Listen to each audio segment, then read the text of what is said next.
Well, hey everybody, it's the Cryptid Huntress. I'm Jessica Jones. Man, do I have a cool show for us tonight. And gosh, we've got some dots to connect. And when I say we got some dots to connect, I mean it. We are going to be talking tonight about the Flatwoods Monster out of West Virginia and also the Alabama Falkville Metal Man.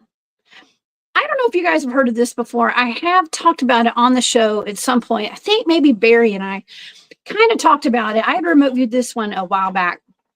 And it's weird. Okay, it's very strange.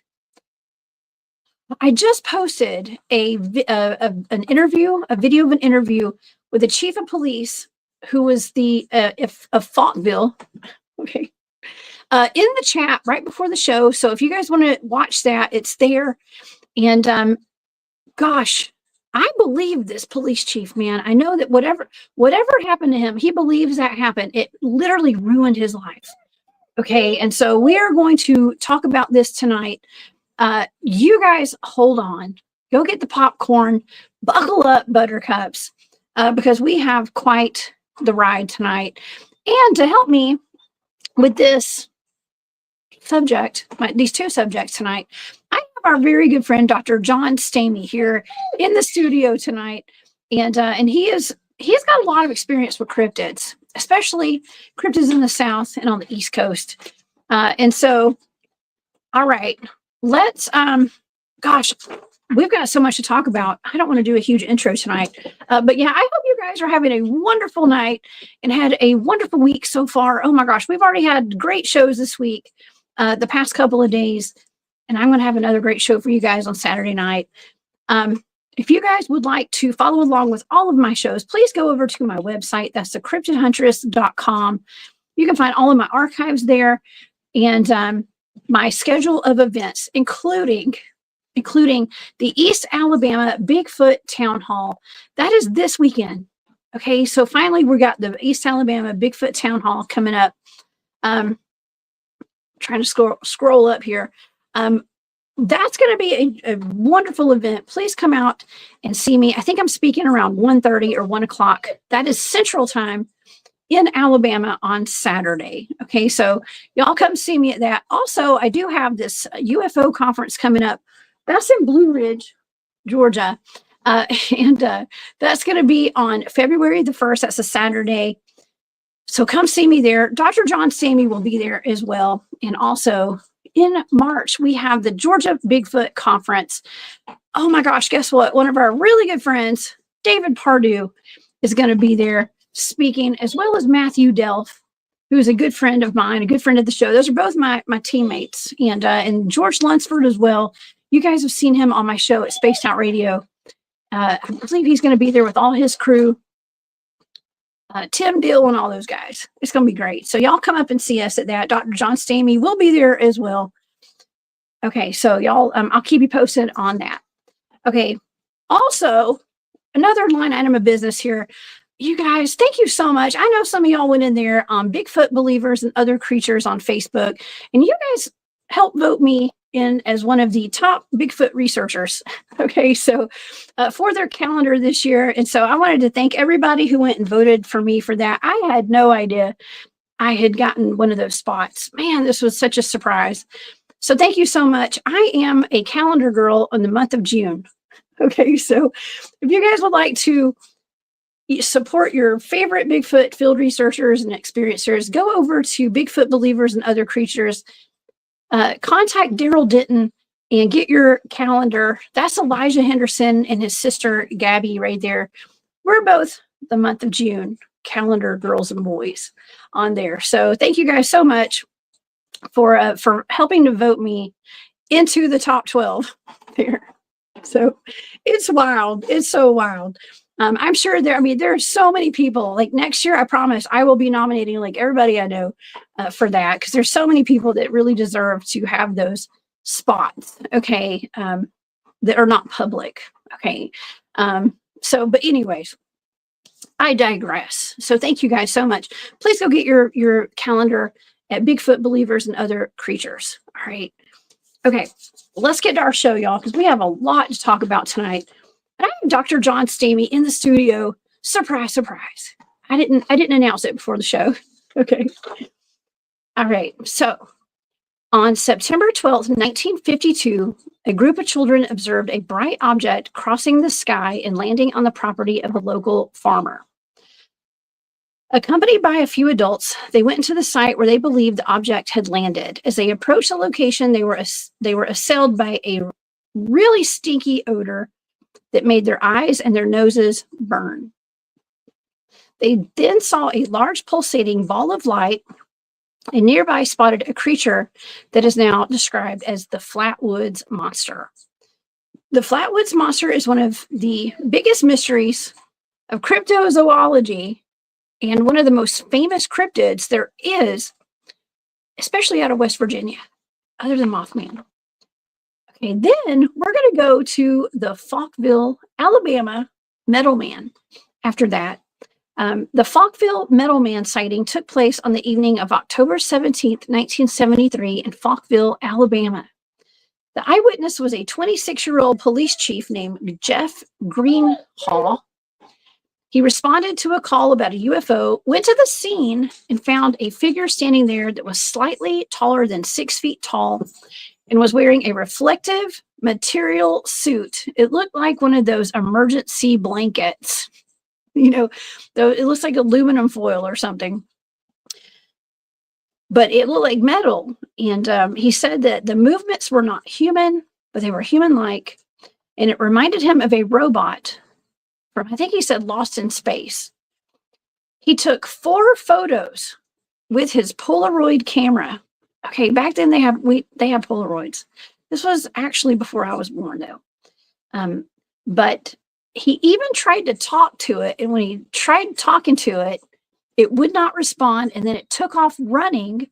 He chased it down in his car and got up to speeds of like 35 miles an hour. He said he couldn't go faster than that because of the terrain, but it was outrunning his car at 35 miles an hour.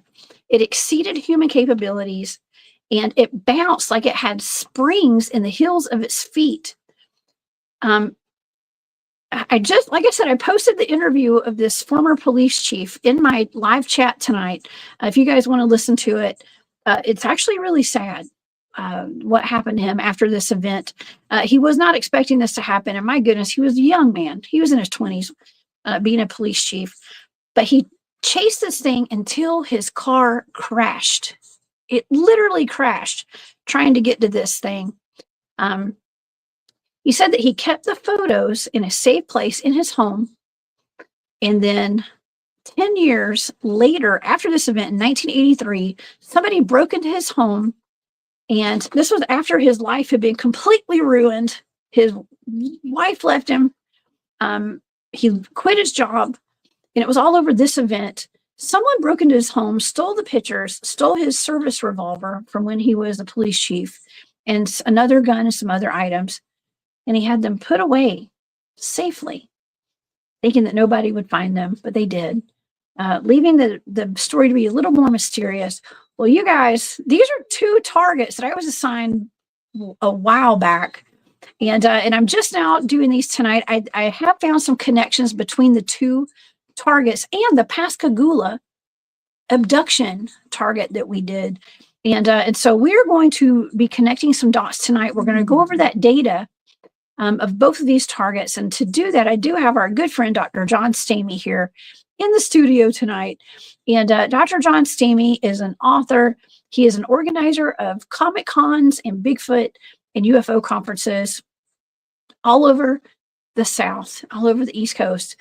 Please help me welcome to the show our good friend, Dr. John Stamy. Hey, John. Hello, Jessica. How are you doing? It's great to be with you tonight. Hey, John. I'm great. I'm doing good. I am just perplexed over these two targets tonight. It is like cryptid royalty. Okay, we're talking about the Flatwoods Monster tonight. This is one that I've never covered before. The past couple of shows, I've tried to cover cryptids that we haven't talked about before on the show. You know, yesterday I covered the Appalachian chupacabra and the snallygaster, and tonight we're doing the Flatwoods Monster.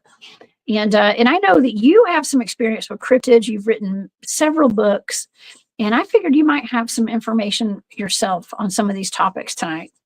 So, how have you been?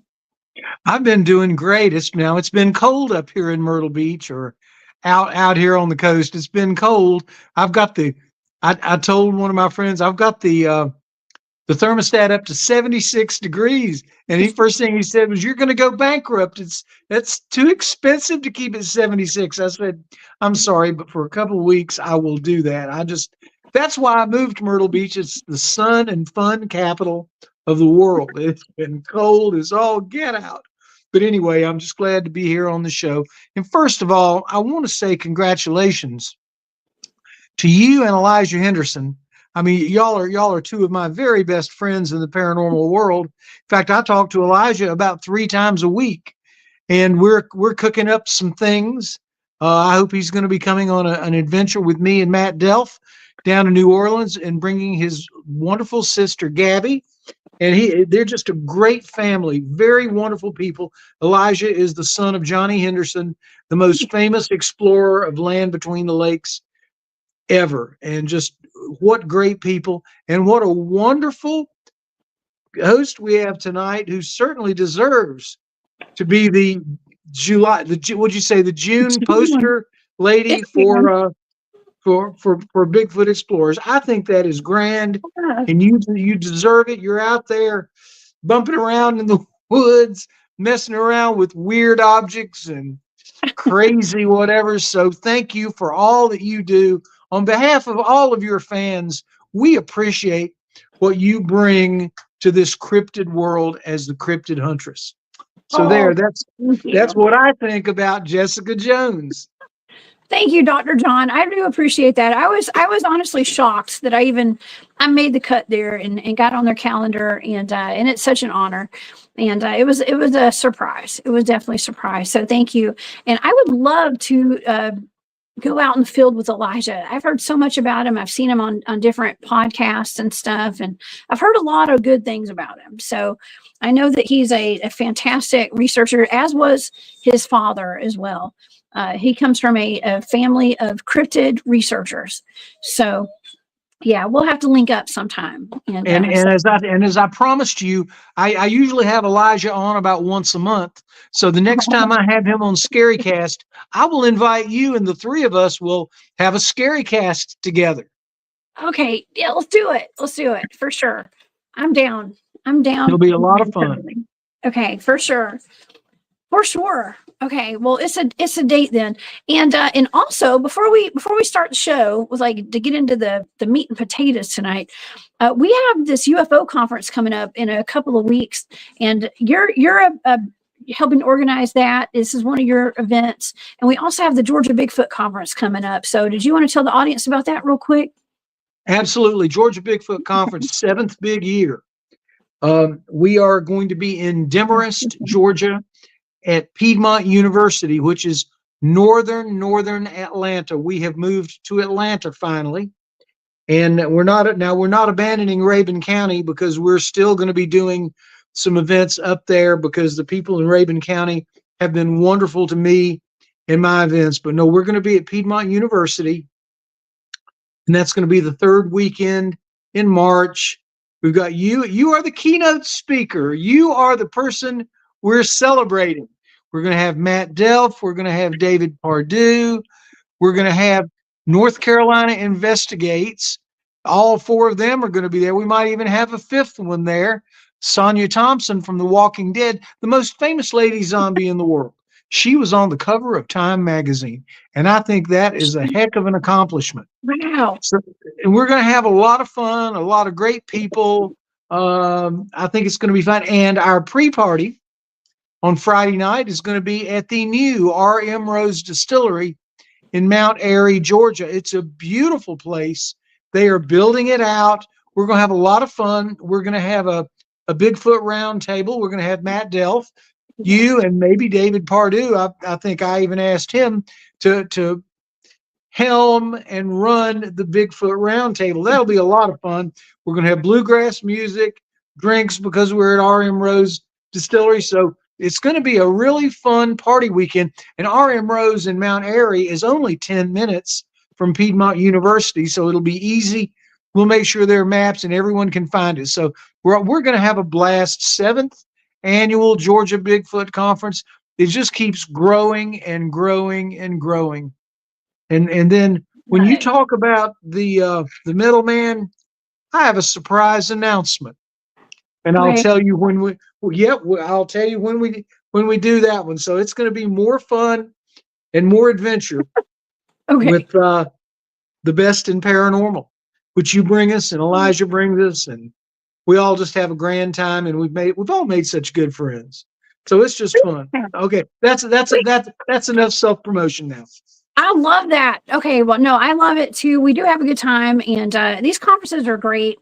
Like I said, I'm going to be at the East Alabama Bigfoot Town Hall this weekend, hanging out with all my East Alabama and Florida, Georgia Bigfoot field researcher friends and stuff. So, and we're going to have some friends out of North Carolina, like Robert Effler. Now, I want to send my prayers out to him. I heard that I believe he had a heart attack yesterday or this week. He's had some health problems. He's part of that team with Tim Deal and George. Yeah, with NC Investigates. He's supposed to be at Georgia Bigfoot. I'll have to call. Okay. Well, I don't have his number, but I will call George Lunsford and see how Robert's doing. Please do. And my heart and my prayers go out to him and his family, and in hopes that he gets better and can meet us up there at that conference. And yeah, he's a fantastic researcher. All those guys are boots on the ground. They go out with our friend Harley Owens. I'm actually I've got plans to go out with I haven't announced this yet, and we're not going to say when or where, but I have plans with Cryptid Warfare operators in survival. We're going to go up. We got a trip plan with Harley Owens, who goes out with their team as well. Up in East that'd be fun. Harley's a great guy. Yeah. He is. He's been on the show before, and so Harley, we have a trip planned. The Cryptid Huntress and Harley Owens and Cryptid Warfare. We're all going to be up there hanging out in the woods, chasing Dogman and Bigfoot soon. Okay, and you guys will be hearing about it after we go. Okay, after we go, probably not before. But anyways, okay. Well, let's get to some creepy cryptids. How about it? Because we have a couple of remote viewing targets. All of this is in my Patreon. I forgot to mention that tonight before we start the show. If any of you guys would like to follow along with all of my raw remote viewing data, it's on my Patreon. That's the Cryptid Huntress on Patreon. All of the pictures and whatever kind of information I'm giving out tonight is all on my Patreon. Okay. Hey, Ben. Sorry. My dog got some new treats today, so you hear her crying for treats behind me. I'm sorry, y'all. She wants she's trying to get my son to give her treats. Okay. I don't negotiate with terrorists. Okay. So that's why I'm not giving her treats, but my son can tonight. So if you hear her whining, it's just because she wants some treats. But anyways, the Patreon is there if you guys would like to support my work and everything. I do appreciate it. It's a huge, big thank you from all of my Patreon members. Okay, so let's start off with the first target tonight. Okay, we're going to talk about the Flatwoods Monster. Now, this is really odd, a very strange cryptid, almost robotic in some kind of way. And so let's get into the story of this. Now, John, what do you know about the Flatwoods Monster? Okay, what I know is, I've read several accounts, and they saw what they thought was a meteor or maybe a comet, and then they had a notion that thing descended kind of like maybe a couple of miles away from them. And so they wanted to gather a group of people to go see what was out there. And boy, did they find something 10 feet tall and scary as all get out. Now the skeptics, the skeptics call anything that they don't know a rock, and skeptics are in general as unscientific as they come. They don't go talk to people. They don't see what happened. They just name call, and I have zero respect for skeptics unless you're out there investigating like you, like me, and your whole team. I don't have any respect for what you're doing. Just name calling and guessing is not what we're about. I think the paranormal world is a lot more scientific than people want to really give it credit for. Don't you agree? I agree. I agree. And, I got to admit, when I was reading about both of these incidences, well, when I was reading about this one today, I started doing a bunch of research yesterday and today. This data actually, let's see, I did this in 2023 was when I did this remote viewing target. Is it this one? Falkville, no, that's the Falkville Metal Man. Hold on. Let me get the other target. Okay. Nope. 2024. 2024 is when I did this target actually.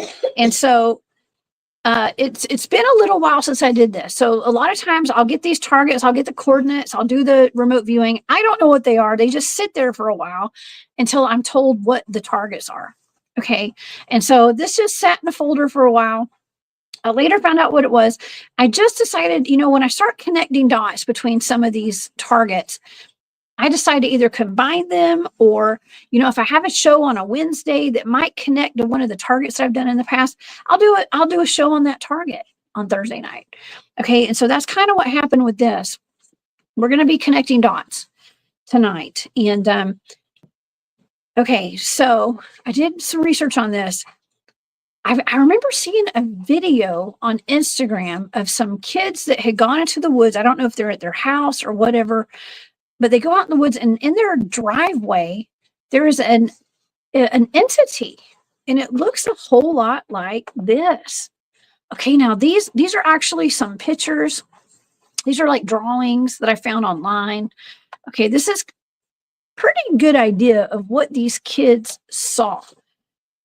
Now, on September the 12th of 1952, a group of children, okay, two brothers and their friend. Let's see, let me find their picture here. Two children and their friend were playing soccer and they saw a UFO crash. Okay, they saw a UFO crash. They ran towards it. They actually ended up eventually going to get their parents and like some other older kids. They said that it landed, the UFO, whatever they saw fall from the sky, it landed at a farm, okay, a local farmer, a property of a farmer. And so they went and got their parents. They went to go look at what had landed in this field. And when they got close to the location, they started smelling this horrible odor. And they said that it smelled, if you look at like newspaper articles, it says BO. They got overwhelmed with BO. Now, BO, when I was a kid, I know my parents would be like, BO is body odor. It's an acronym. So BO, body odor, but they said that it made their eyes water and their nose burn. It said they saw a huge pulsating ball of fire and then nearby, so it wasn't just the creature that was pulsating like a ball of fire. They saw a creature separate from the pulsating ball of fire. And it's famously described as the Flatwoods Monster. Now, I'm going to pull up a couple of pictures here. This was the actual drawing of the Flatwoods Monster. Let's see if I have a better picture of it. I guess that's the same one there. Oh, here it is. Okay, this is what was in the newspaper. Okay, this is the actual drawing. This thing was 10 feet tall, John. 10 feet tall. And if you can see on your computer screen, that's a representation of like a human. I'm going to say a 6 foot tall human next to this thing. It was floating. They said the creature was described as being 10 feet tall. It had a spade shaped or ace of spade shaped head with non-human eyes that emitted a greenish-orange glow. Its body seemed to be metallic, or at least it had on some form of an exoskeleton, possibly armor. Some reports describe the entity as having a dark pleated skirt-like lower portion. It had short, stubby arms with claw-like fingers. It said that the area around the sighting was filled with a nauseating and sulfurous odor. It smelled like sulfur. And in my experience, John, whenever there's something smells like sulfur, people will describe that as being demonic.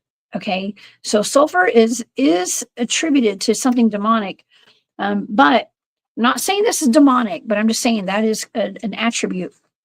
And they're often they said that it smelled like rotten eggs.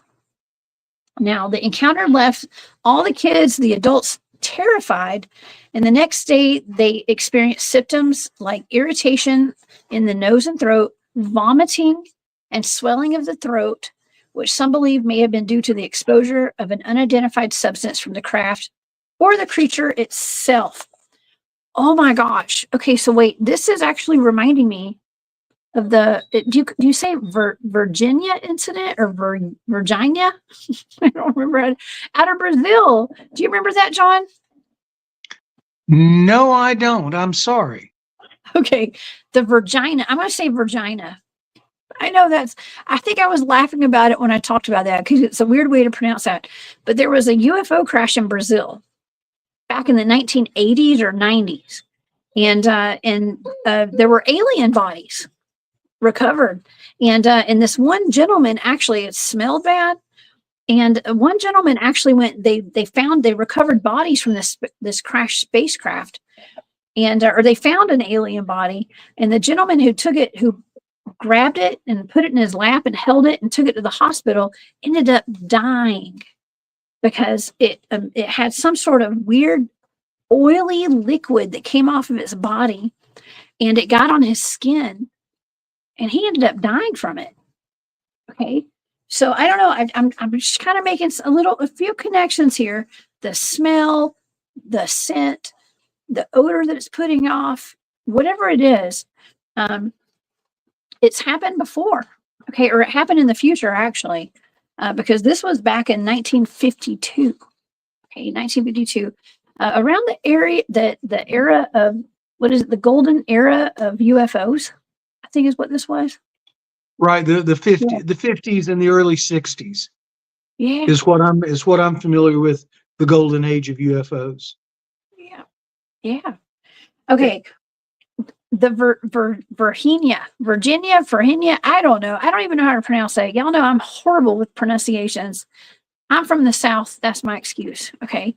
But anyways, it happened in Brazil, and it's on my Patreon. It's in my, we did a show about it.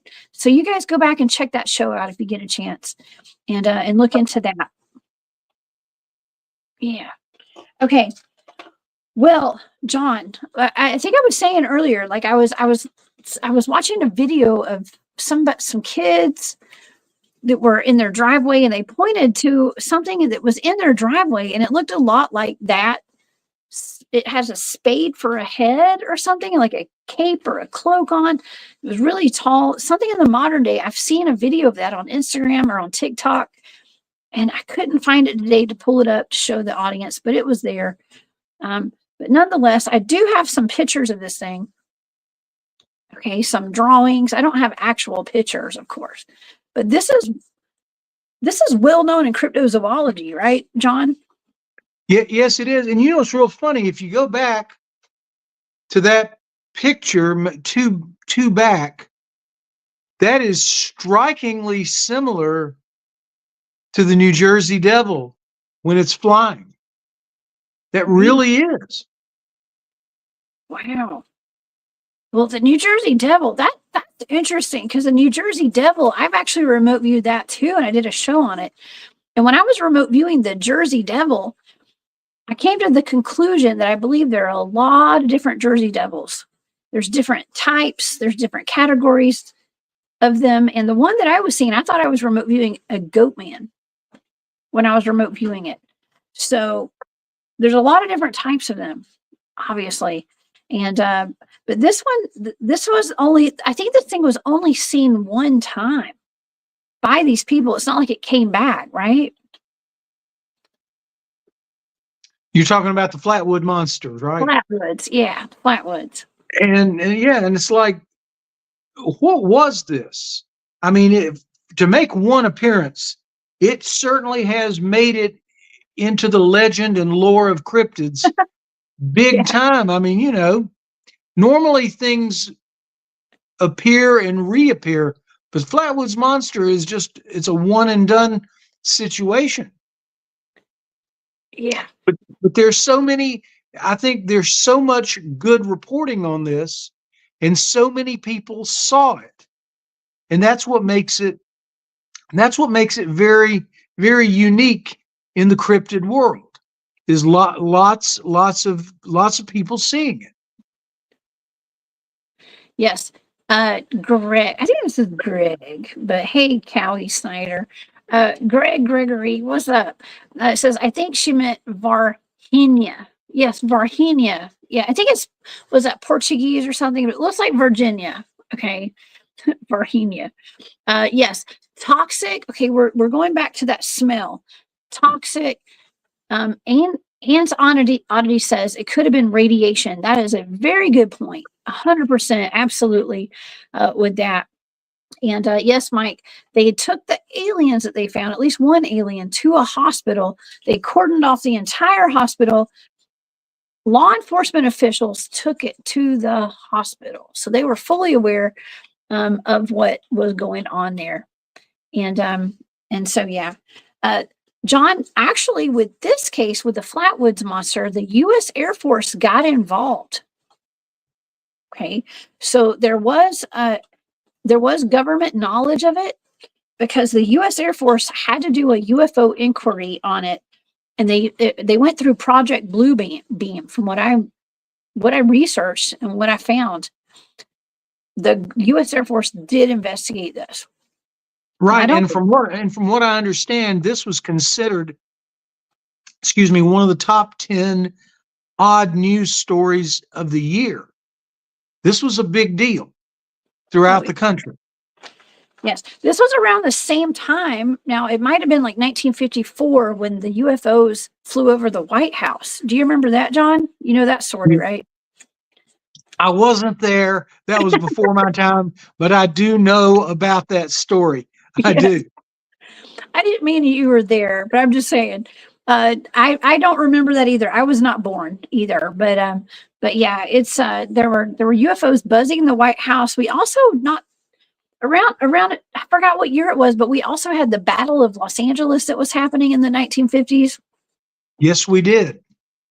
Yeah, golden era of UFOs for sure. And then I think the golden era was capped by that great film Day the Earth Stood Still with Michael Rennie. I mean, just a riveting film. That film is just as good today as it had to be when it came out. It's just a scary film. Michael Rennie should have won an Academy Award for that, but that was before monster films, as I call them. That was before monster films got nominated, like The Sixth Sense. Great film. Monster films are good, can be good films. They really can. They can. Well, they're my favorites, some of my favorites for sure. But we're going to talk in a little bit when we get to the Alabama Metal Man. We're going to talk about, I think he compared to that being that he encountered to the robot in Lost in Space. So I don't know a lot about Lost in Space, but I bet you do. So we'll talk about that a little bit tonight. I watched that religiously on Nick at Night. I just thought Lost in Space was the coolest thing in the world. Oh, yeah, for sure. I'm seeing a lot of people in the chat tonight saying that none of them got a notification for my show tonight. A lot of people didn't. So I apologize, you guys. That's on YouTube's end. And so please hit the notification bell. But always remember that every single week I have a show. I have shows on Monday and Wednesday at 1 p.m. Eastern, Thursdays at 8 p.m. Eastern, and Saturdays at 10 p.m. Eastern. I never don't come on the show, you guys. I'm always here. So thank you guys for letting me know. But I don't know why people have nobody's being notified of my shows anymore. Okay, on YouTube. So that's a big old red flag. But I appreciate you guys letting me know. Okay, so all right, so the Flatwoods Monster is one of the best known cryptids out of West Virginia. John, they have the best cryptids out of West Virginia, including Mothman. I was wondering if there was a connection with Mothman and the Flatwoods Monster, but I don't think so. No, I think the Mothman is a whole different. It's a whole different ball of wax. Mothman is, without a doubt, the single most. I think that's the biggest event that ever happened in the United States. John Keel's book. I've read it. I was riveted by that book. I saw the Richard Gere movie when it came out. It kind of followed the book, but not really.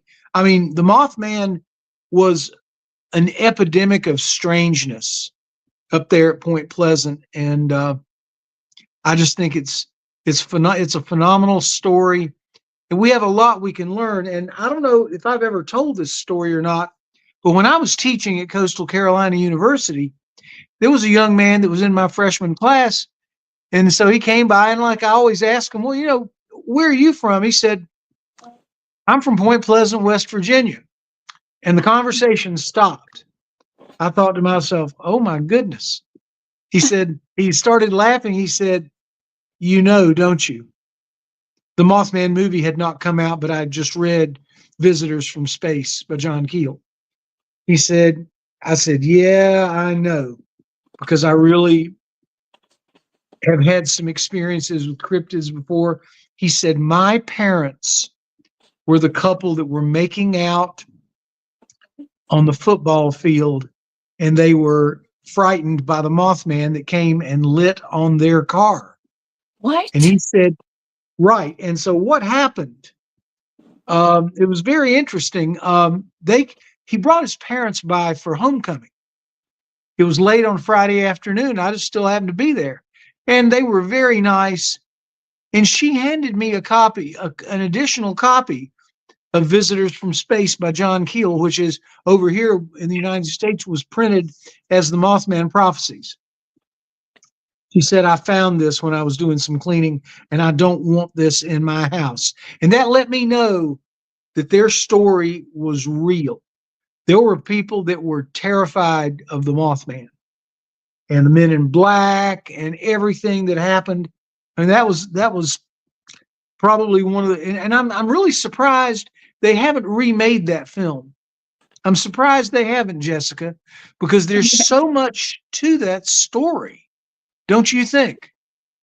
There's so much. Yeah. And Mothman have been sighted not only just in Point Pleasant, but all over the world. I mean, we've talked about well, they call it the Blackbird of Chernobyl. Okay. But I think it was more like a Mothman, actually. Something that showed up right before the Chernobyl reactor exploded or whatever happened there. Exactly. So, And I'll let everybody know, and maybe I'll come on and we can talk about this.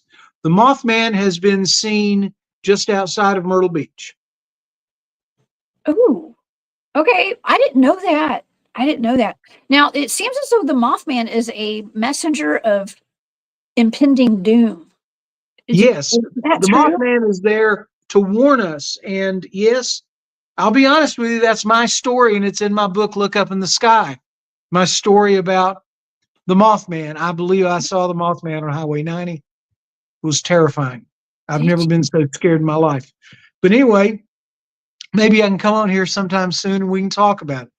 It's a good please? story. I I would mean, love that. and I stick by that story. I know what I saw.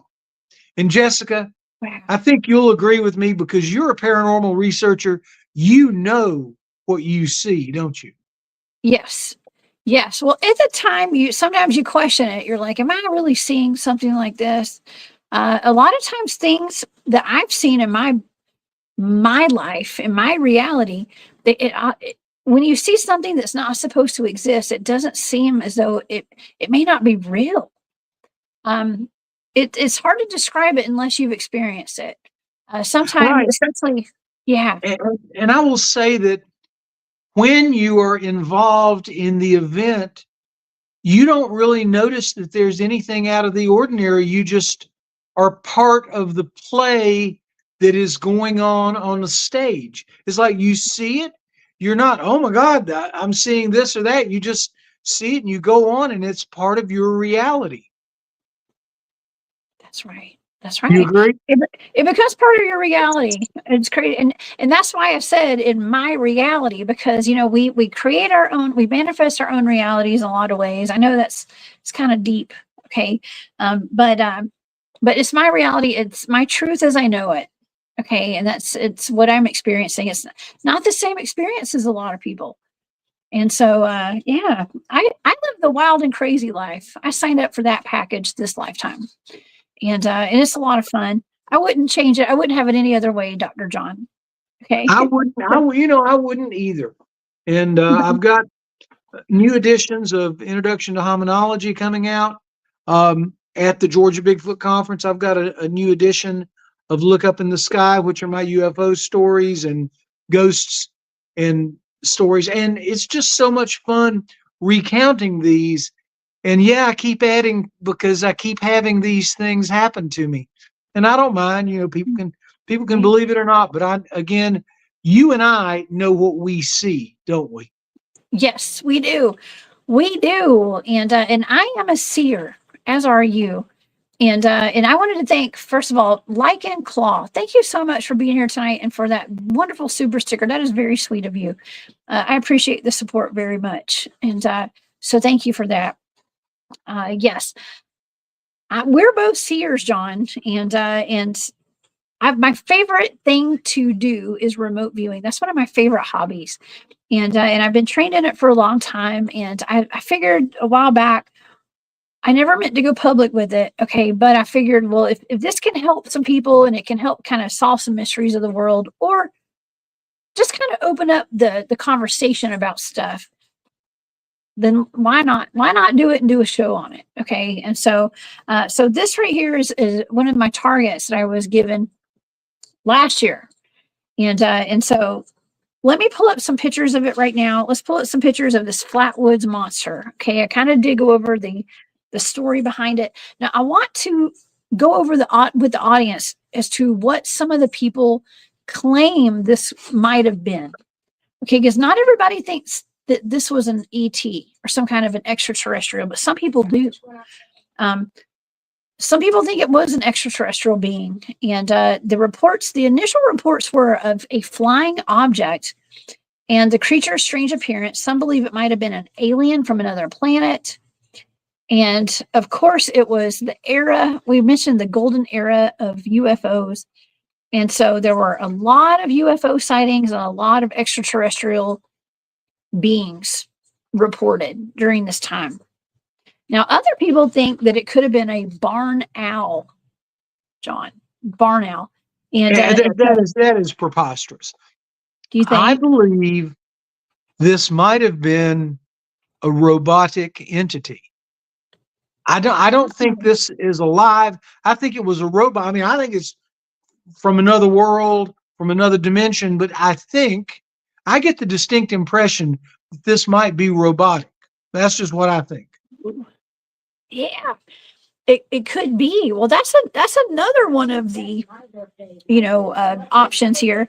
A mechanical device or an aircraft is what some people think. They said, given the reports of a flying object and the metallic nature of the creature, some think it might have been some form of an experimental aircraft or a mechanical device, either domestic or foreign. Now, we are living in the modern age of drones and weird mechanical objects, even orbs and plasmoids is what they're calling them. Things that are floating around now, but here's the thing, here's the kicker. This thing was 10 feet tall. 10 feet. That's pretty big, right, John? That's huge. Yes. And that's why I think this might have been robotic, because for some reason it didn't seem to want to attack, did it? It didn't hurt anybody. It definitely didn't hurt anybody, not that I know of. But there was mass hysteria. Okay, according to reports, it's possible that the initial sighting combined with the heightened tension and fear led to mass hysteria. And people, I guess it's like groupthink, is that what you call it? Or where a lot of people, I've actually brought this up before with like Bigfoot sightings. When I was called into a state park, when they had about 9 Bigfoot sightings.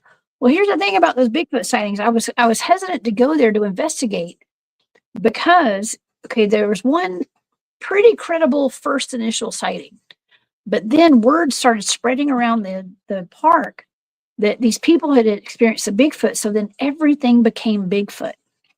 Okay, so I'm not saying that these reports were not credible. I'm just saying that at that point, once it got, I don't want to say contaminated, okay, but people, the word started spreading around this park that Bigfoot was there. So people, like the numbers of the sightings went up because everybody thought that everything they saw was a Bigfoot at that point. So there's that. Right. It may have been, but it may not have. It might have been part of a group. You're right. Psychology teaches us that there's something called a group experience. And that's when so many people are thinking that they're seeing it. They, in a sense, they do see it. And we don't know if it's their imagination or what. The imagination is one of the most powerful things that we have. Yes. We feel pretty good about the Flatwoods Monster. No, we do. We do. We do. What's up, Squatch Father? We got Al Santoriga in the chat tonight. What's up, Al? It's good to see you here. Man, we have a great chat tonight. Thank you guys, everybody, for being here. And Caleb says an automaton. That's interesting. That's really interesting.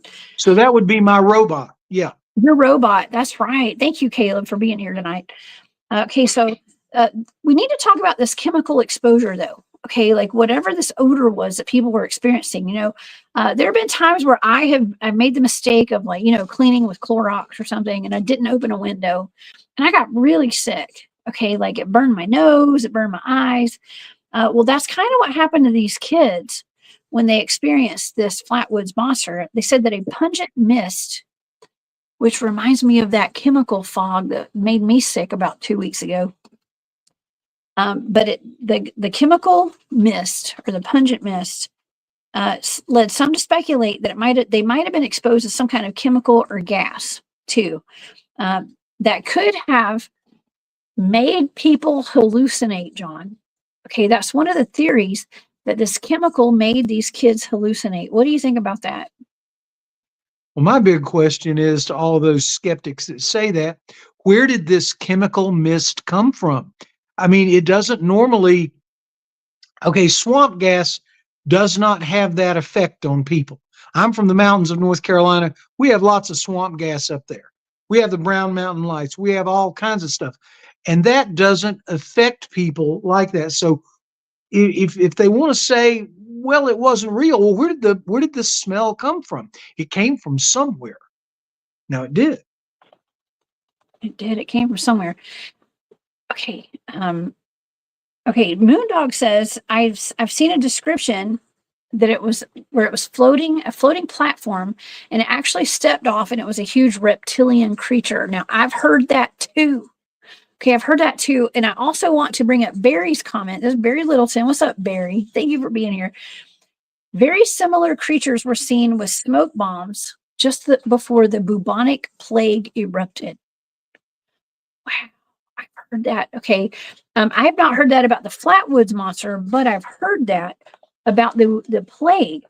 And another thing, Barry, my experience with where I've woken up at night and I've had a being standing by my bed that had on it looked like the Grim Reaper, John.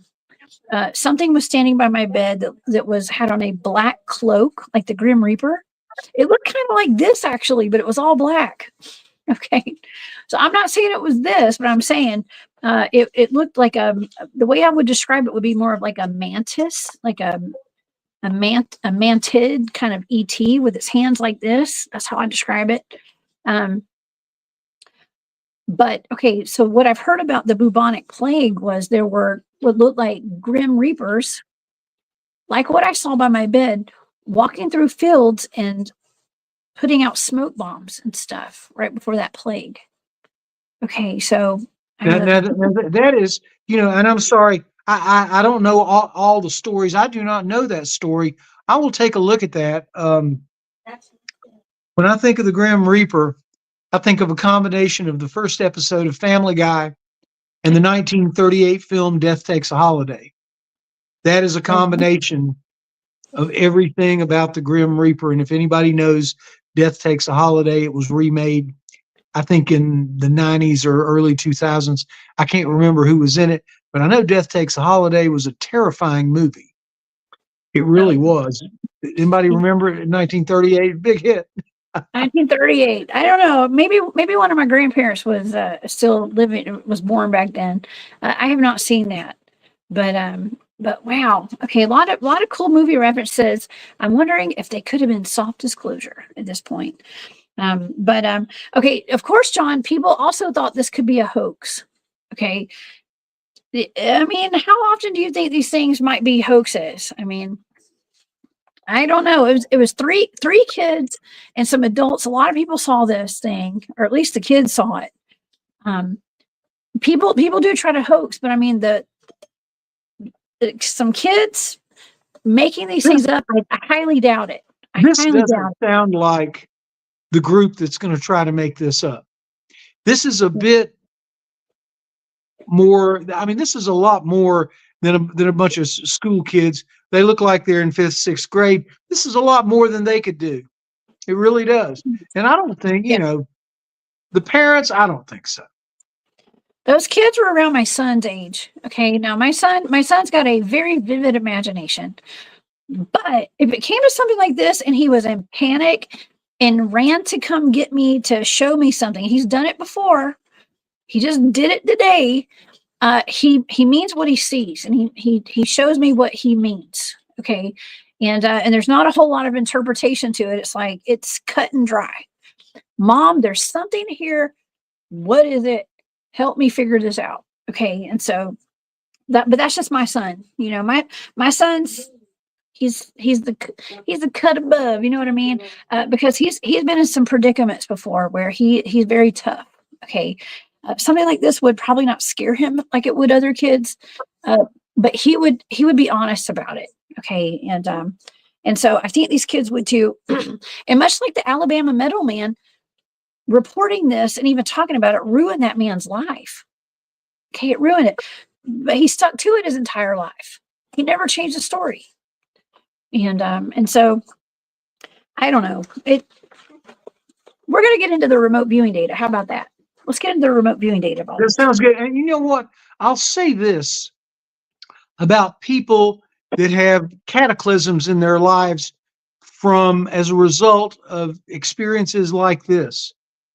I think the harder they will work at their job, the less it will destroy their lives.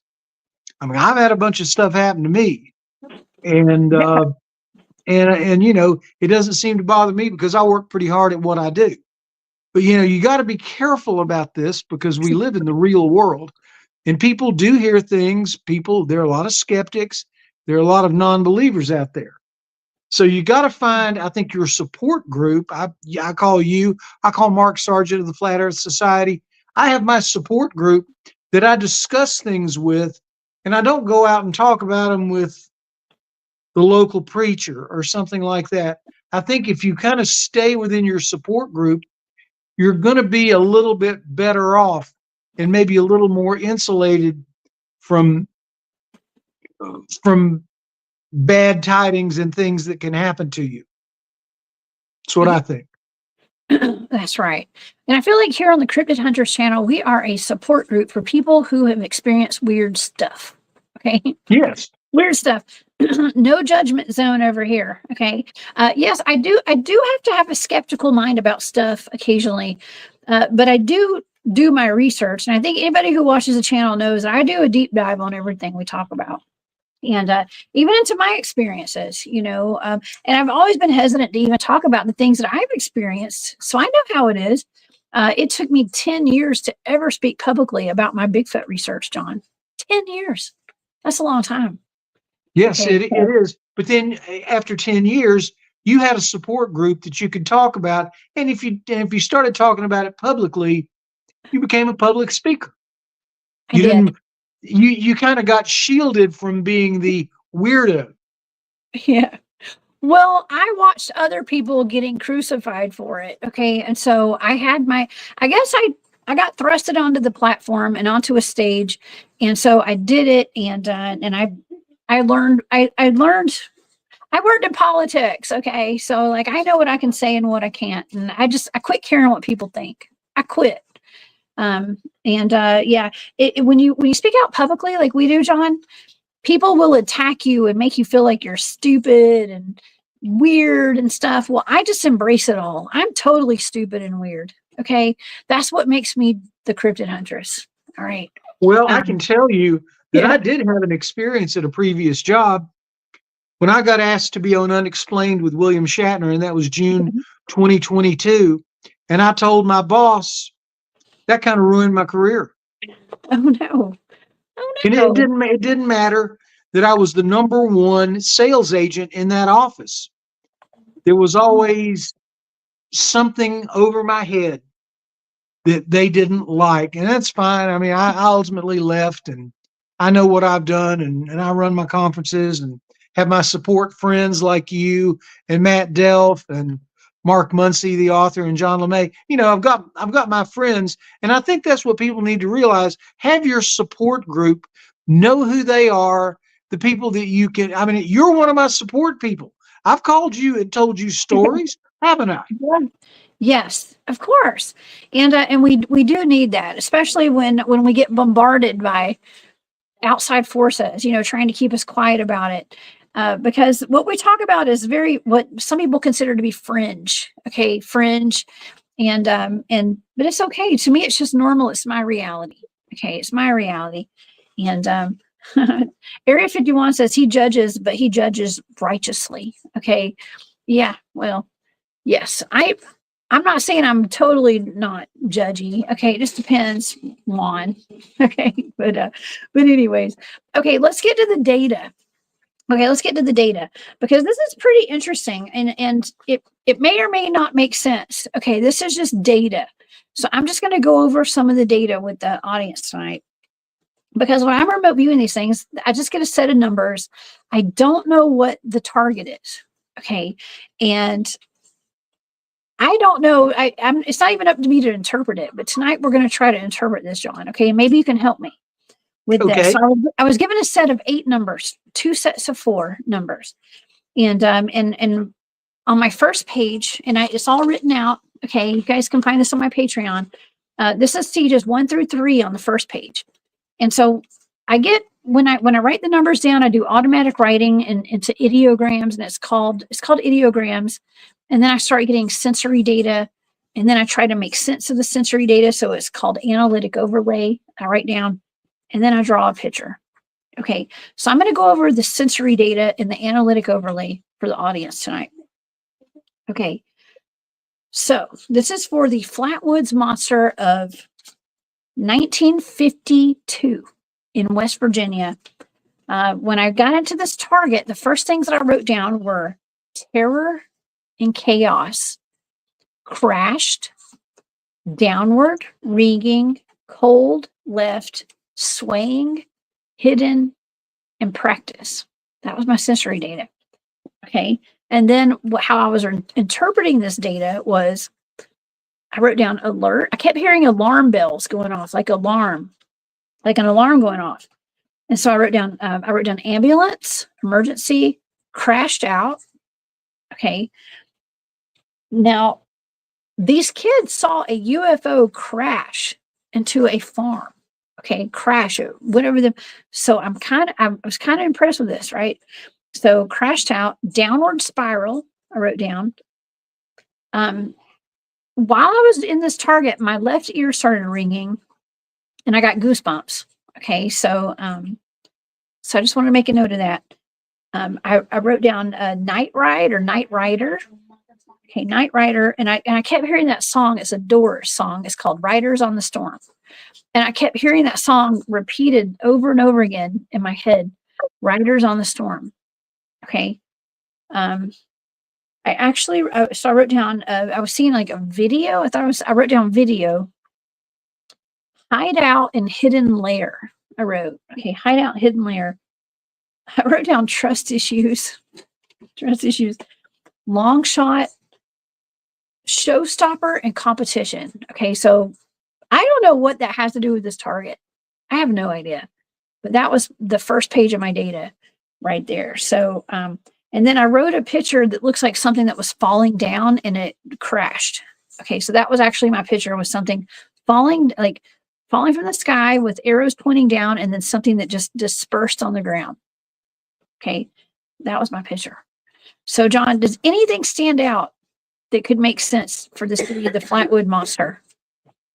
Well, I think those terms that you said were at the end of the first page, they don't seem to be related at all to a lot of things that you have are related to a crash, craziness, and everything, because there was a good bit of craziness involved when people started hearing about it and the feds get involved and everything. But that stuff that you said at the end of the first page, we'll have to think about that. I don't know what that could be, but the rest of it is kind of makes sense. You can kind of map it to a UFO crash in some kind of an event. You could. I'll show the audience my sketch. That was my sketch right there. So it looks like something falling down and then kind of dispersing on the ground. Something fell to the ground. Okay. And so that has, I mean, it could be on target. It could be. Okay. So for my stage 4 data, I actually was picking up on the stars and stuff. So I wrote down, so this was in the 50s, but I wrote down Star Search. And that was one of my favorite shows back in the 1980s and 90s. It was called Star Search with Ed McMahon. Unless it's a freaking Mandela effect and it went away, I don't know. But Star Search was a great show. But I wrote down Star Search, stars, and Starlink are some things I wrote down because I was really picking up on a lot of star data. I actually felt like some of my sensory data includes growing, some that down below. I wrote down fame and fortune in the data. Downwind was in my data. And then I wrote down first generation. Let's see. I actually wrote down first gen, like first generation, and practice round, prototype, Model T. Okay, like the Ford Model T, I guess. Like I was picking up on something that was like, you talk about robotic or mechanical. That's kind of the data that I was getting. It was something that was like a first generation mechanical object. Okay, like that's what I was picking up on. Something that was out of place, weird and strange. And I even picked up on a bunker of some sort, like an underground bunker. But what I find really interesting is that I was picking up on that first generation data, first gen. In the cryptid world, we love our night vision. We love our FLIRs. And as they advance in technology, we get different generations of technology.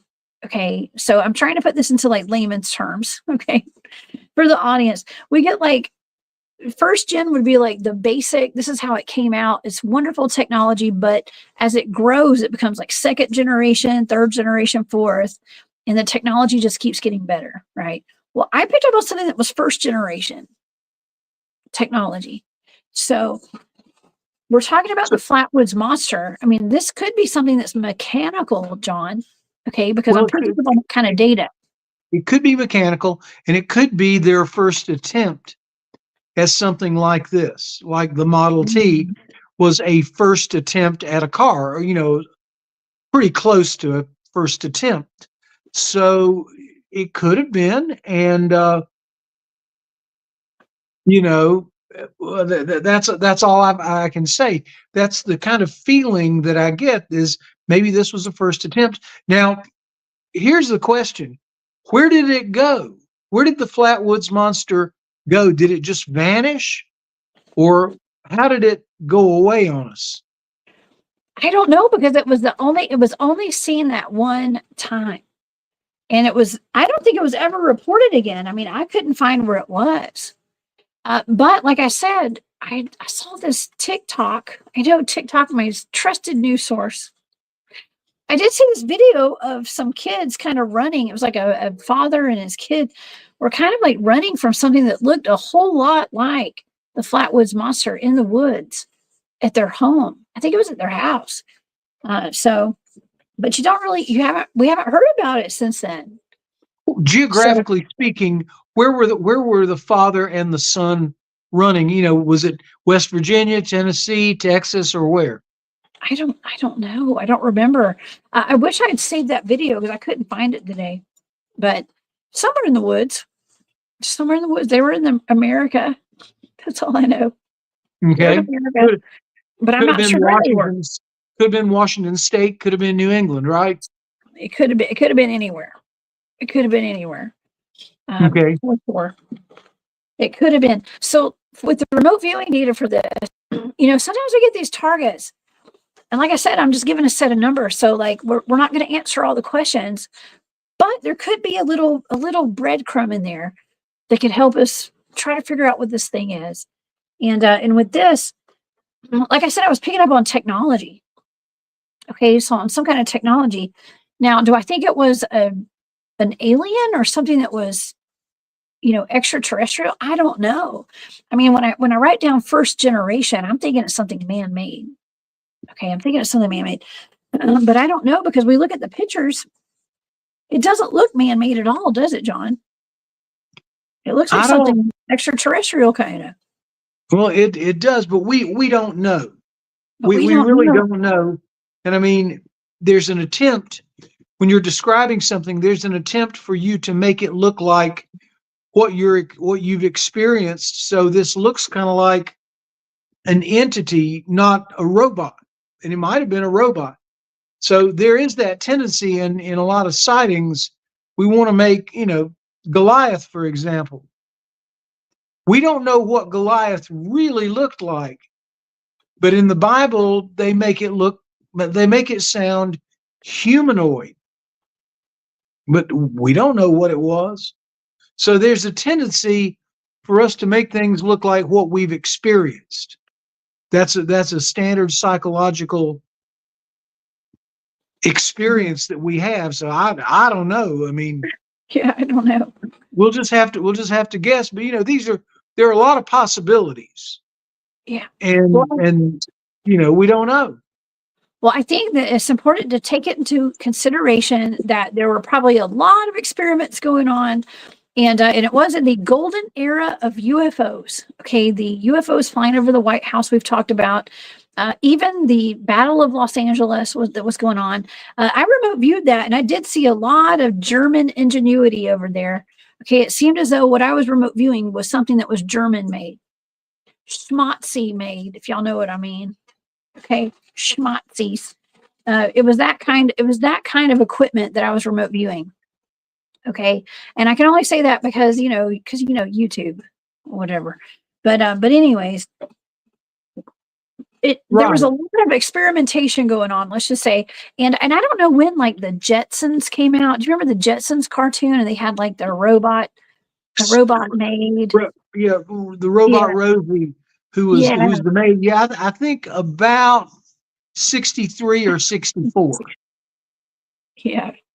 Okay, so in the 60s, this was in the 50s. But it's just stuff to take into consideration, because I mean, this thing's hands did look robotic. It did look metal, like it was made out of metal. And but it was scary. It was very scary to those kids nonetheless. And it did happen. It's in West Virginia. But see, here's another thing. It was in West Virginia, John, home of Mothman and all these other crazy cryptids that show up there in the mountains. I mean, it's part of the Appalachians. I just talked about the Appalachians yesterday with Long Island Bigfoot Mike. We talked about the snallygaster, the chimeras out of the Appalachians, the chupacabra out of the Appalachians.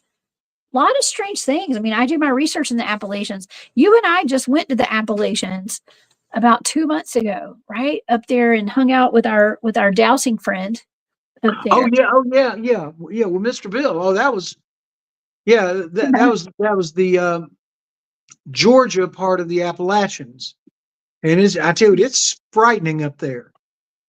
And Yeah. you won't catch me out there at night. I'll be No. safely in the hotel room. Yeah. Did you want to tell the audience briefly about that? About what we went up there and did? I mean, we did a little dowsing to look for some grave sites and stuff. That was really cool. I Okay, have this was a repeat of something that I did about 3 months ago. Mr. Bill took me out to an old cemetery near where he lives, and we doused graves.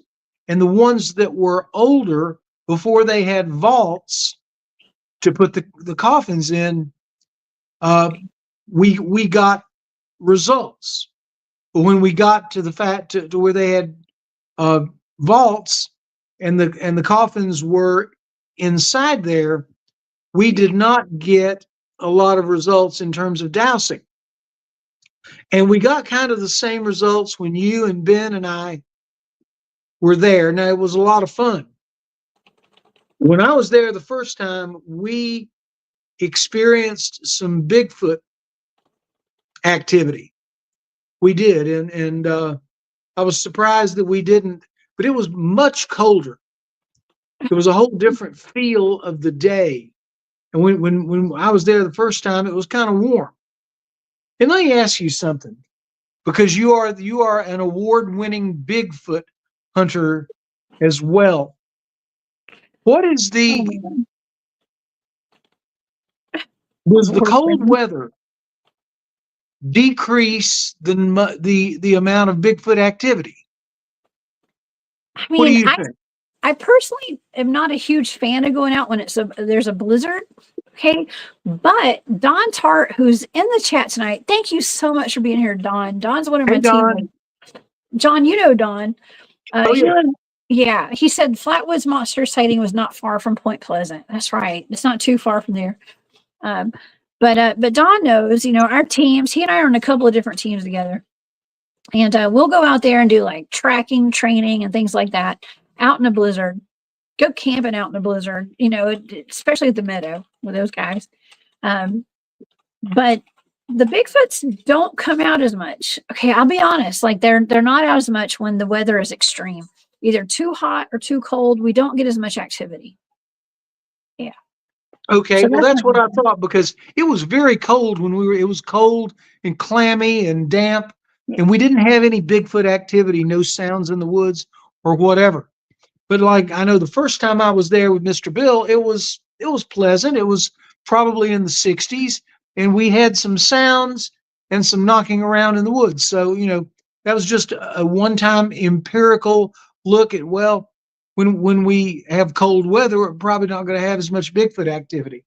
And so that's just something you might want to think about. So spring and fall might be better times to do look for Bigfoot experiences rather than summer and winter. Would you say that might be a reasonable assumption, Jessica? Yes, I would. And I've missed David Parton. Listen, the chat is going really fast tonight, so I have not seen David, but Gerald caught him in here. Thank you, Gerald. He said, "Hey, David Pardue." David Pardue's in the chat tonight too. David Pardue will be at the Georgia Bigfoot Conference, March 22nd, Hey, and David. hopefully Don will be there too. Hopefully Don will come hang out with us as well. So yeah, out of North Carolina for sure. So hey, David, thank you for being here too. Okay. Let's move on to the next target, okay? Because this is really fantastic. I think we've covered the Flatwoods Monster pretty well. This next one is mind blowing to me, and actually, I don't know why I'm a little more interested in this one. Okay, probably because I do a lot of Bigfoot and cryptid field research out in Alabama. John, last week one of my remote viewing targets was the Alabama dragon. Okay. And it was something that my team came across out in the field, out in a national park in Alabama. And I did that was one of my remote viewing targets. So Where, tonight, now, may I ask, where specifically was this geographically in Alabama? undisclosed location, North Alabama. North Alabama. Yes. Okay, great. Yes. North Alabama. And so it was there on our dogman hunt that we did, and one of the forests. Now, if you come to the East Alabama Bigfoot Town Hall, I'll probably disclose the location if you guys are there live. Okay, and we'll talk about it because it was in Alabama, and I think that researchers from Alabama need to know. Okay, they do need to know what's going on out there. And usually we find out that a lot of us are having the same experiences out in these national parks. Okay, so all right, let's get to the Alabama Metal Man, or the Falkville Metal Man. Now, John, this is one of my favorites, and I think that I've mentioned it before. Maybe when Barry Littleton was on the show, we've talked about this briefly. But I made some connections, okay?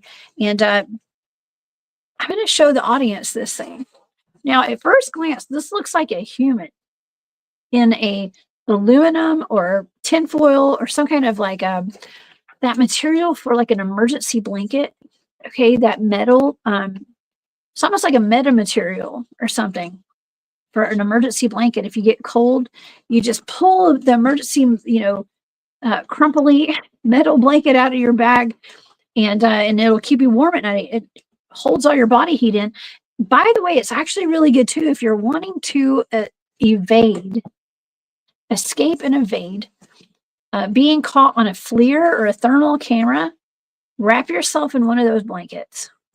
Okay, like if you feel like somebody's following you or whatever, wrap yourself in one of those blankets. They won't be able to pick up your heat signature. Okay. Pro tip. All right. So let's go to the Falkville Metal Man. Okay, so in the autumn, back in the fall of 1973, this was October the 17th of 1973, 26-year-old police chief, that's really young to be a police chief, Jeff Greenhaw, was just getting home. He was hanging out with his wife on a night off, and he got an emergency call. This is before 911, apparently, around 10 o'clock at night. And that phone call completely changed his life. Okay. The call was from a nearly hysterical woman who claimed that a UFO had landed outside of their town and on a farm that was owned by a man named Bobby Summerford. Okay. And it is one of the most bizarre alien cases that came out of the South, but it's still very similar to the Pascagoula alien abductions. Okay, we're going to talk about that in just a minute. I think it happened the same month as the Pascagoula abduction, by the way, John. Okay. Okay. It happened the same month, same year, same month. Okay, so. Okay. So he's off duty. The police chief jumped in his car. He drove over as fast as he could to this location. All right, and I'm going to show you a picture of him. Okay, so this is the police chief, young as can be. I feel like I was still in college at 26, but I wasn't. Okay, but when he got to the scene, he got out of the truck. He patrolled the area. He found nothing out of the ordinary. But then he got back in the vehicle. He drove around the field and scanned the darkness. All he saw was darkness. And this was this guy's farm. And then he turned down a narrow gravel path for one final pass. And that's when he came face to face. This is at nighttime. Came face to face with this thing. Okay, well, what I find interesting, and I did put a link to an interview that he did several years ago. So this is years later. He's still hesitant to even talk about this because it completely ruined his life. He did his interview talking about it, and he still remembers it like it was yesterday, John. That's how I know whatever happened to him, he believes whatever happened to him really happened. Okay. But he said that he came face to face with this thing. And he said that he saw the entity. He described it as a humanoid figure standing next to the road, but it was about 75 feet away. He got out of his truck. He carefully approached the figure. And you know what he did? He said, He said in this interview that I listened to today, he goes, "Howdy, stranger. Howdy, stranger." Like he was trying, he thought it was a human. And he said that what he thought was, it was just an idiot, is what he said. So he thought it was an idiot. So he thought it was a man dressed up in a silver suit. So he said, "Howdy, stranger." And the thing didn't respond. It didn't respond to him. The person did not respond. And he thought, well, maybe it was somebody that's in distress. Like, what the heck just happened? So he got within about 15 feet of this person, and he saw that it was like the suit was like shining all over the place. It was like lit up in the headlights of his truck, because he had the high beams on the truck. He realized that something was very wrong. He said that when he got up to it, it wasn't responding to him. And he said that that's when he realized it was not human. He literally said it wasn't human. It appeared to be wearing some kind of silverly metallic suit that resembled thick aluminum foil. Okay. Okay. What do you think so far, John? I think, what's your thoughts? Okay, my first thought is, okay, he walks up to it and then all of a sudden he gets that bad feeling. Now, what happened? How did they part company? That's my question. Okay. Well, okay, some reports say that he said that this thing was kind of small. He said it was kind of small, but then other reports I read were saying that, and I didn't hear what he said. I don't know if he described it in the interview that I listened to, because I heard that it was like around 5 to 6 feet tall, like 6 feet tall is what I thought. But he said that it was kind of small, childlike, or even, he said simian. I don't know what simian means. I don't even know what that means. I've heard that word before. Not unlike a monkey in a spacesuit, is what he said. He described what he saw. Right. Okay, right. Simian means monkey, like it does. Monkey like simian. That's a new word. Okay. Bigfoots are simian. Okay, I guess. But he said, okay, so this is a quote. He said, it looked like his head and neck were kind of made together. He was real bright, something like rubbery mercury. No, he said rubbing mercury and on nickel, but just as smooth as glass. Different angles give something like different lighting. When I saw him standing in the middle of the road, I immediately stopped the car and asked if he was a foreigner, but no sound came out of his mouth. He said in the interview that he did, he said, "Hey, stranger." He didn't say, "Hey, foreigner." He said, "Hey, stranger." But, okay, but he said that there was an antenna coming out of its head and that its movements were jerky and mechanical. Okay, John, so like anyone, I know you've interviewed people who have seen aliens. Okay, we know people. I have personally seen at least, I'm going to say 3 or 4 aliens myself, personally. We know a lot of people who have seen aliens. They do not move like humans. They're very unnatural. That's the way that I would describe it, as unnatural, not human. He said they were jerky and mechanical. It's worth noting that the description is that they were neckless. They did not have a neck. They had wrinkled skin and antenna that was very robotic. He said, unlike the Charles Hickson, I can't say his name, his observation from the Pascagoula alien abductions. That's how he described it. It looked like them. I believe it was the same month, like we said earlier, of the Pascagoula alien abductions. Okay, so I want to show this picture, and I'm going to show a side-by-side. Not a side-by-side. This is a drawing of what he saw. And then this is the Pascagoula aliens right here.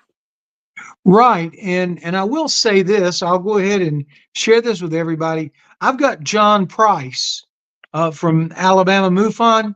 He's going to be coming on in a couple of weeks to talk about Pascagoula and what they know. And I'll probably have the Midwestern Night Stalkers coming on as well. Maybe Jessica, if you're free that evening, we'll have you on there. I mean, we'll have a big Pascagoula round table. It's a heck of a thing, and we're looking at doing a conference down there in Mobile to celebrate Pascagoula. It's just a gigantic thing. It's as gigantic as the Flatwoods Monster. If not, maybe. Midwest night watchers, but they may be night stalkers too. I don't know. What's up, I know. Gerald? I'm sorry. Listen. I'm terrible with names, but I know that we talk about every day. We were talking last night at 4:30 in the morning. I mean, we were doing flat Earth last night, and it was a blast. Oh yeah. So Oh yeah, we they're love great talking people. about that. I love Gerald and Jane. They're here. But that's their new nickname. We're gonna call them Right Bigfoot Dwarf. We're gonna call them Midwest Night Stalkers. What's up, y'all? I love it. But yes, okay. So there is a connection. There is some sort of a connection. It's kind of odd because where this happened in Alabama. And let me see if I have a map. Okay, so here's actually where Falkville is in Alabama. It's very close to where I did my dog man hunt. Okay, where we were actually surrounded by Bigfoots that night. I think they were Bigfoots and not dogmen, but it's right there. It's in the same area. Without giving the location away specifically, it is right there. Okay, so that's kind of where we did our dogman investigation that night. Lots of high strangeness there, John. And the Pascagoula alien abduction was just one state over, so it was right over there. It's over to the left of Alabama, not too far from there. Right, straight down, almost at the Gulf of Mexico, Yes. or soon to be the Gulf of America, if The you Gulf of believe America. That's right. if you believe the incoming president. But no, Oh my God. it's and also let me ask you something: is Falkville somewhere near Jasper? I don't know. I don't know where Jasper is. I'm not sure. I think it's kind of near Jasper because I'm going to Jasper to do a little bit of cryptid hunting soon. Oh yeah. And Okay, I think it's near Jasper. But anyway, okay. we'll see. It's Oh fun my gosh. and Yes. terrifying. Okay. Okay. Well, all right. Let's see. Let me take. Let's get to the data, I guess, of all of this. Um. Okay. Well, let me finish the story actually, because there's more. But wait, there's Okay. more.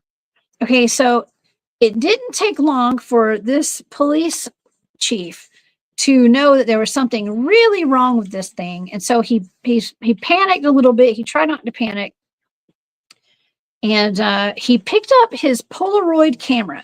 Now, when you listen to the interview that he did, he said that he had a Polaroid 2, is what he called it, in his police cruiser or his police truck, because he said that whenever they would have an arrest, they would take a Polaroid of the assailant.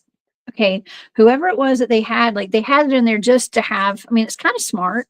Okay, to have a Polaroids were very popular back in the 1970s and the 80s. I have a Polaroid. I used to have one, but he said that, and this is something that always weirded me out though, because I'm like, well, how did he get that close and just pull his camera out and start taking pictures of this thing? You know what I mean? Like, as a cryptid field researcher, things usually don't stand still for long enough for us to take a picture of it. Okay, That's true. so, yeah. But he got 4 pretty good pictures of this thing. And yes, to me, that looks like a human in a suit. I'm sorry, it does. It looks like a human to me. And if you look down here, and that's what some of the people said, well, this side-by-side picture, this is actually the Metal Man beside the asbestos fire suit. Okay, an asbestos fire suit that was popular back then.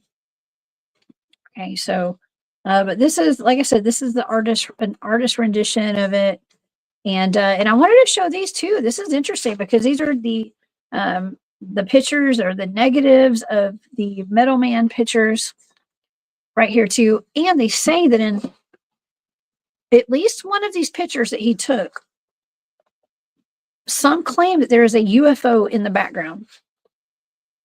Okay, now I have not done thorough investigation and analysis of these pictures, but they say that there's a UFO in the background of one of those pictures, at least.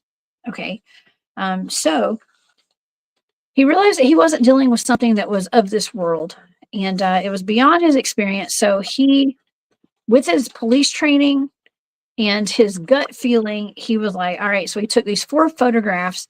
The first Polaroid shows nothing but inky darkness in the flash of a silver is what it says. But the next 3 images hit the jackpot. In the photos, one can clearly see a humanoid figure wearing a wrinkly metallic suit or outer casing, which reflected the flash from the Polaroid's bulb. So believing that he was being attacked by a human with some kind of light beam weapon, is what they said, the creature instantaneously turned and began sprinting across the field at speeds far in excess of those capable of a human being.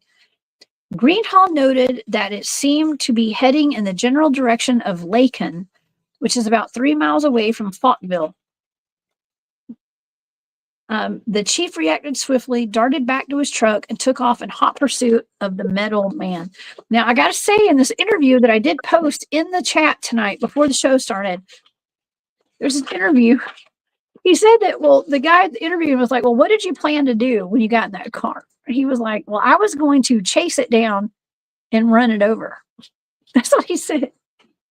He was like, I was going to run it over. Okay. So he was going to run it over. Run over it is what he said. I mean, he's a cop. Okay. And he's a young cop at that, by the way. But he managed to accelerate his truck to about 35 miles an hour due to the rough terrain in the field. And that was completely, but he was still completely outrun by this Metal Man. So the Metal Man outrun him at 35 miles an hour. John, that's pretty fast, right? 35 That's incredibly miles fast. Okay. I mean, anybody can run 35 miles an hour for 100 feet, but you can't keep that up. No. Okay. Well, it said that it defied the laws of gravity with speed and spectacular logic-defying leaps, according to him. He says he ran in a bizarre way, seemed to have springs on his feet for propulsion, could cover about 3 meters in every way. He was running faster than any human I ever saw. Okay. Well, I don't know when it was. I think it might have been in the early 1900s, late 1800s. There was something called Spring-Heel Jack that was popping up over, I think it was London in England. Okay. Yes. And, yes. He was popping up and springing around like that. So it kind of reminded me of Spring-Heel Jack when I was reading this. Yeah. Okay. Okay, so during this pursuit, when he was in his truck and he was chasing it down, he was trying to run over it. God, that sounds terrible, but that's what he said. He said he was trying to run over it. He lost control of his truck and he slid into a ditch. At that point, he watched the creature slip into the darkness, never to be seen again. And he said all he had left were the Polaroid photos. And so he had no idea that he would ever like be famous for this or whatever. I mean, like I said, it ruined his life. And of course, he was immediately, when he talked about what happened, he was immediately met with skepticism and ridicule completely. Within months of talking about this publicly, the chief of police was terminated by the town council. His marriage fell apart. And just when it seemed as if matters couldn't get worse, his home was burned to the ground. Okay. So all of this, and yeah, he was affected by it even recently in the past, like I'm going to say in the past 10 years, he was interviewed by people. He said he doesn't like talking about it, but his life was never the same after this. So I don't know. I think we should go ahead and get to the data because for my 30th birthday. Sorry. Yeah, I think we should just go ahead and get to the data on this. Okay. Absolutely. All right, let's do it. Okay, so I've talked about this publicly on air before, one time before, and I did disclose a little bit of my data because I remember talking about it. I was picking up on a whole lot of chemicals. Okay, chemicals being sprayed. Okay, and I remember talking about that because this is what's in my data. Okay, and I reviewed this about 2 years ago, and part of this target. So it was the Falkville Metal Man of 1973. That was a target, and in this target, I was 100% picking up. I actually even wrote down chemicals and chemtrails, but I was picking up on something that was lengthy spraying. solid, shiny, sparkling, glistening, dark black, metallic. I actually wrote down metallic for this. This is a blind target. I wrote down metallic and something that was walking. Okay. I for my analytic overlay, I wrote down chemicals and chemtrails, trails, comtrails. I mean, I was clearly picking up on some kind of chemical that was being sprayed. I heard Jesus. As I was remote viewing this, I heard Jesus. I wrote down, this is not even a word, metalloid. I've never heard of this word before. I wrote down metalloid because I heard it, because I put it in quotation marks. Metalloid, metalhead, I wrote down. Dispersed and disbursement. Alloy and alloy wheels, I wrote down. So I was clearly seeing something that was metal, and I couldn't figure out what I was looking at. Something metal. And I saw what I thought was like a gas pump. Okay, like something that somebody was holding that looked like a gas pump with like liquid coming out of it. Okay, and I even drew that for my sketch. I drew what looks like a long, like what do you call it? Like when you spray your pipe house or something. Yeah, it's like when you call that when you spray your driveway and you put Clorox in it and it's a pressure washer. Okay, Right. so I was seeing like a pressure washer is what I was seeing, and I wrote down gas pump, but then I drew like a picture of what looks like a pressure washer of some kind that has like liquid coming out of it. Okay, and so that's what I was looking at. And what I find really crazy and really interesting is that this right here with this side by side, this is a fire suit next to the Alabama Metal Man. And honestly, that's what a fireman wears right there. What would a fireman carry? Probably a water hose that's pumping water, right? Yep. It doesn't have to be gas, but it was some kind of pressure washer. That's what I was seeing when I was remote viewing this. I literally saw, I wrote down hot, and I wrote down chemical induction. I actually heard chemical induction. And then I wrote down fire, fire reduction, and fire department. Okay, this is wild because I did not know, like I had not put two and two together until I was uploading pictures today, and they said this was a fire suit right here. Okay, and I saw the side by side. Well, the fire reduction, and fire department is in my data. And I'm not saying that this is a fireman in a suit. Okay, because the man clearly said that whatever this was ran 35 miles an hour and it had springs on its feet. Okay. But in my data, I am clearly getting fire data and fire department data. Okay. I was actually picking up on that I was outdoors. I was in a pasture, a tree line, woods, open field, trees and woods. And I even wrote down Smokey the Bear. Only you can prevent forest fires. I heard that and I wrote it down. Only you can prevent forest fires. And that was the last part of my data. I mean, I had a whole lot of fire data on here. So I just wanted to note that. I wanted to make it clear that was in my data. And of course, I don't want to discount what this poor man has said, and his life has been ruined. It could have been anything, okay? But my data is pointing towards like a fire department guy. Okay, that is what the data is pointing towards. That it was something to do with maybe somebody holding a spout or like something in their hand that looks like a pressure washer spout, like that has a handle on it, and like a hose. Something. It was spraying something. That's what I was seeing when I was remote viewing this target.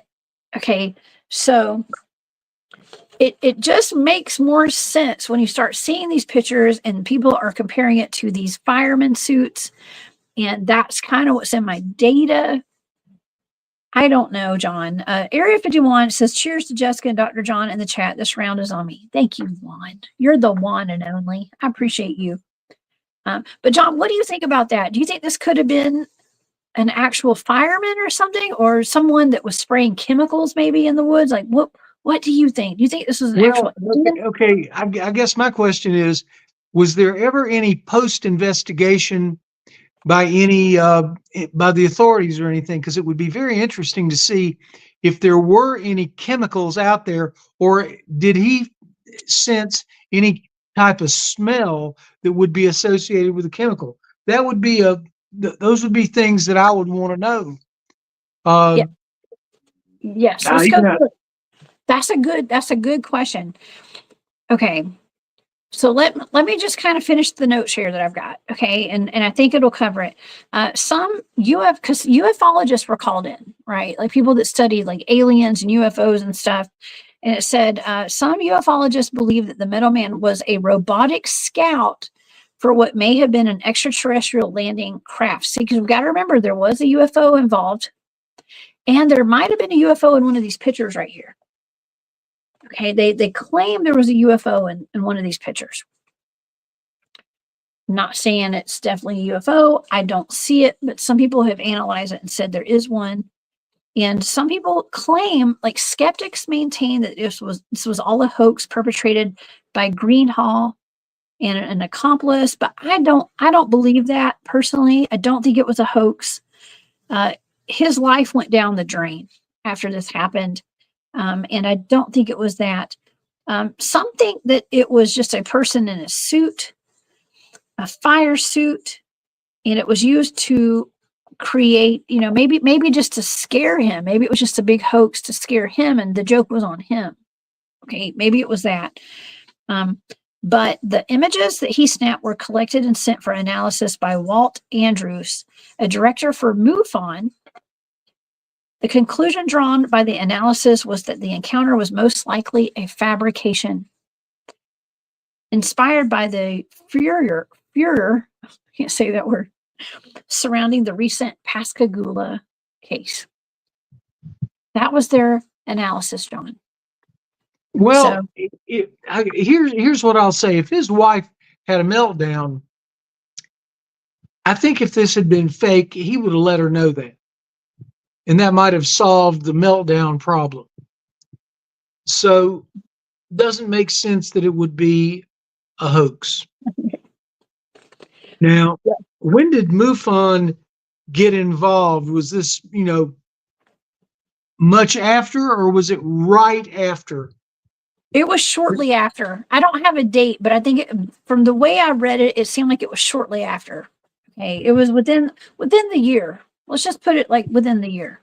I would assume. 73 or 74, probably. Yeah, something like that. Right, because Pascagoula was 1973. So yeah, well, we don't know, but it's a very curious thing, and they did a good job of scaring me. It looks kind of real. I mean, I don't know. At least we have pictures of it. Yeah. So I mean, this is one of those you have to kind of go with it, because I mean, he had enough calamity in his life afterwards that had this been a fake, he could have stopped this. Yeah. Yes, he could have. So he perpetuated this story. So it seems like it really happened to him.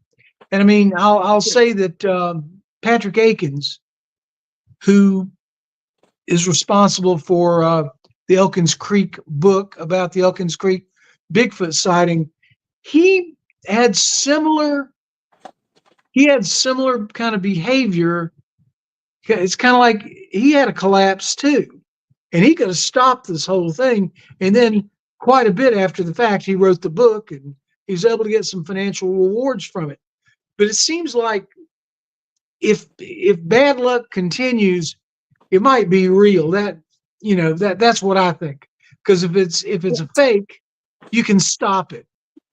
But if it's not a Okay. fake, you might not be able to stop it. That's what I think. Okay. I wasn't going to show my sketch, but Don has done remote viewing training with me. Okay. And Don says spraying foam, and Don is our nuclear physicist, by the way. He's our nuclear scientist actually on our team. So thank you for being here, Don. Don says spraying foam for fire suit. That makes sense. That makes more sense than anything that I've heard this entire show tonight. Yes, it would make sense. I'm going to show my picture, my drawing. That is what I kept seeing. It looks like a hose. It looks like a pressure washer, but something was coming out of it, spraying foam. But my gosh, John, for this poor man's entire life to go down the drain and to be fired by the town council, to lose his marriage, and his home went, I mean, just everything just kind of went down. I mean, that is a cruel joke on somebody. If whoever this was would not talk to him or whatever, I don't know. If this was a joke, that was a cruel joke on this guy. Okay. Well, And, it but that's it what it looks like. it didn't go away. It didn't go That's away. the hallmark of a real experience, I think. Yeah, that's true. Yeah, I just wanted to show these pictures again. I mean, this has all been scrutinized. You know, it's been really looked into pretty well. Um, just I don't know. It just, to me, it feels human looking at this. It feels like that's a human. That doesn't look like any kind of ET. I mean, I've had personal ET experience. A lot of us have, who are in the chat tonight, who are watching. A lot of us have had ET experiences, whether we remember it or not. And this right here to me does not look ET. It looks human, personally. But, you know, we are making the connection to, and they made this connection back then to the Falkville, the Alabama Metal Man, and the Pascagoula aliens that abducted that man. Okay, or the two men. There's actually two men. Let me go over the Pascagoula incident. Okay, Sure. so in October, okay, when did this happen? Let's see. Let me get the years down. I've got Well, so many papers. Pascagoula was 73. It was. Well, this was October. Oh, this is October too. So it's both October. So October, on October night of 1973, two friends were fishing in Pascagoula, Mississippi, the estate over from Alabama. Their lives changed forever when a strange craft appeared.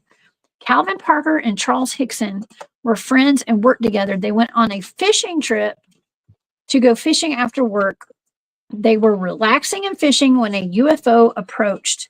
A blue light appeared in the sky from a disc-shaped craft. It was 40 feet long, 10 feet high, and it hovered over the water. Okay, as it got closer, they were frozen and they could not move. Three creatures approached them and took them aboard a craft about 5 feet tall with white wrinkled skin and grotesque faces. They floated to the men. They had no necks. That's what this gentleman said. It had no neck. It had white wrinkled skin, lifeless eyes, crab-like claws on its hands, and it made a buzzing sound. They were grabbed by their claws and lifted off the ground. Charles felt numb and detached, like he was separated from his body. Calvin passed out. Charles's mind was racing and cold claws were wrapped around him, and he prayed that this was just a nightmare. Calvin woke up on a flat surface in the craft. The room was lit, smelled like ozone after a lightning strike. He was being looked at by a female alien who tried to assure him that he was safe telepathically. She said she wouldn't hurt him, and she pinched his cheek and slid her hand down his mouth, holding it open, her fingers stretched into the. She probed his mouth, put her fingers down his throat, and he tried to scream as she extracted something from his nose. Charles was in another room being examined. An object the size of a football floated over him. Three of the original beings stood around him. They seemed unnatural and robotic. That's something that's come up a couple times tonight, robotic, even with the Flatwoods Monster. Something robotic, probing his mind, dissecting his memories, and he was being scanned. Now, I've actually personally had an experience where I was scanned by some kind of ET entity out in the woods before, a long time ago. They both saw other beings moving around, performing tasks. They were projecting symbols around the room that looked like Egyptian writing or hieroglyphics. Calvin passed out again. Images flashed through his mind of people being scared, and probably at the moment they were also abducted by the creatures. They woke up on the riverbank completely confused. They thought it had been a long time, but it was only 20 minutes later. They rushed to report what happened at a police department. They were recorded in the police station panicking about what happened. They believed what they were telling the police. Other people in the area had seen blue lights in the sky that night too. They had 50 different calls to the police station that same night, seeing the same disc-shaped craft and lights. And both men did pass lie detector tests. Charles spoke publicly about it, but Calvin got PTSD from the event. And alien abductions became more well known after this event, and people started talking about it after that happened. Okay, so people started speaking up a little more, and yeah, that's what happened. These are the two guys right there at the top that happened to, and it was very unfortunate because they had a hard time coping with it too, just like the chief of police did. But that's what the craft looked like, and that's what the alien beings looked like. Okay, but this was the same exact month, same exact year of what we're talking about tonight. Okay, so what do you think, John? I was just doing some thinking. It sounds a lot. They sound very similar, and one could imagine they hit Pascagoula first, then they hit Falkville next. I mean, the proximity of these events is disturbing. It's like it happened. Now, I tend to believe people that tell fantastic stories because they don't really want to be, they don't want their lives in complete upheaval for things like this. I mean, when I was on Unexplained by William Shatner, I said very little about what I was on there for because I didn't want them to know at work. Once I detected the temperature of that, I didn't want them to know, and that was about the best thing that I could have done. And if someone has something that happens, it's like Patrick Akins up in Elkins Creek near Molina, Georgia. When something happens, he has been very reticent to talk about this. He's got his book, and he gave one appearance, I believe, in Molina, in the area, to talk about it, but he really hasn't. People don't really like to talk about it because it puts a stigma on them, and people do judge them, and it's hard for your life to move forward. So that's what I've got to say. When someone has an experience like this, I believe it's real. That's what I think. Yeah. Now, do you agree or disagree, Jessica? Yeah, I mean, I agree. It was very real. Whatever it was, completely turned this guy's life upside down. Okay, whether it was a fireman or whether it was an alien, okay, it turned his life upside down. I look back and I'm reflecting upon my life, and I'm like, I've experienced a lot of weird stuff. Okay, and I've woken up at night and I've had ET standing over me in my bedroom. Okay, and I'm pretty cool. I kept a cool head about it. I thought it was kind of weird when I woke up, but it didn't ruin my life. Okay, I've never let anything ruin my life. Okay, and but I've grown up with the paranormal, John. I grew up with ghosts and looking for UFOs and stuff. I've been on a quest my entire life, kind of chasing it. When I was 4 years old, I walked into my room. And back in those days, we didn't have air conditioning. I lived up in the mountains. We didn't have air conditioning. And sitting in my window were two grays, two space aliens. Wow. And I bolted out of my room, went to the kitchen, got my mom, came back, they were gone. But ever since I was 4 years old, this stuff's been happening to me. And we didn't talk about that anymore. But yeah, things happen. And I guess the less you talk about something, probably the smarter it is if you cannot talk about it. Although you do like to tell people and get confirmation, but it's just, I don't know, as an experiencer, and you're an experiencer too, you have to be careful I mean, again, we've got a support network here. We've got our friends that you and I both know out there in this radio in the great radio land in the sky, and they're listening to us, and they've experienced similar things, and I'm glad to talk about it. But my clients in the insurance business, I don't talk with them about this stuff because I would not want to. So that's just my observation. Yeah. Caleb had mentioned in the chat earlier, Dero, D-E-R-O, Dero. And then he writes, detrimental robots. Wow. I think that these things could be robotic. Could be robots. I mean, and I think it's the Flatwoods Monster. Okay, of course, like my data is pointing towards like firefighters. Okay, for this one is what it's kind of pointing towards. It doesn't mean it is. That's just data, right? But it's just interesting that I've got all this data for firefighters and fire departments, and that was one of the possibilities that this was actually a firefighter suit. Okay, so, but robots are a thing, okay, and especially in this age of transhumanism, technology, robots, AI kind of taking over today. I mean, I would think that back in the 1970s, this would be, I mean, that would be pretty advanced, for the 1970s right there.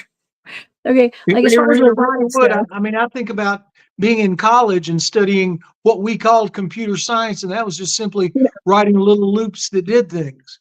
I mean, we were not the government was far advanced, more advanced than we were as we were studying this rudimentary computing. But,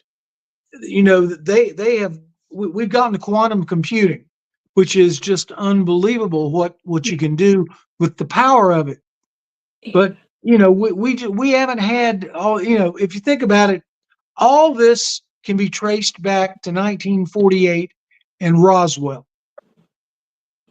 and that's when, I guess, in my opinion, we had something that we could evaluate and reverse engineer, and we have just gone forward, gone completely bonkers with our advances. So, because we got smart people working in the government, we got very smart scientists, and they can figure out what's going on if they spend some time on it and they have some good funding like they do with the government. So yeah, I think we can do this. We have done it.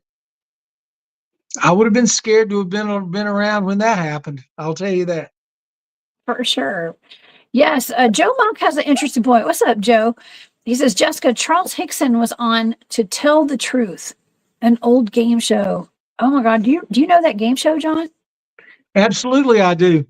You do? And I'll say that due to my love of professional wrestling, I have seen the one where the Fabulous Moolah was a guest on To Tell the Truth. I mean, it was grand.